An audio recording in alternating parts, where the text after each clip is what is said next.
We have here the Range Rover Evoque, on which today we installed an advanced immobilizer system, which will prevent the car from being started just having the key or replicating the signal from the key, as it happens very often nowadays, where the keyless keys signal is cloned by electronic devices.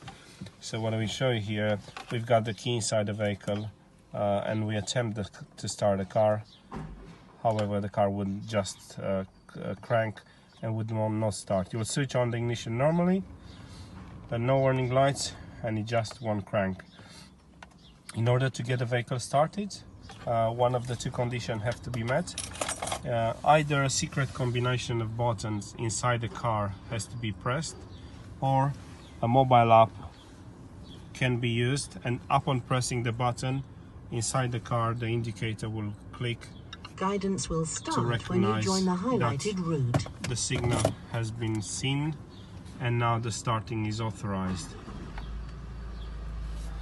This system will protect the vehicle far better than the original immobilizer system of the car, and at the moment is one of the best systems in the world, which prevent unauthorized access to vehicle and start, especially for keyless system vehicles, where nowadays is a real problem with them being stolen due to the key signal being cloned. Thank you very much.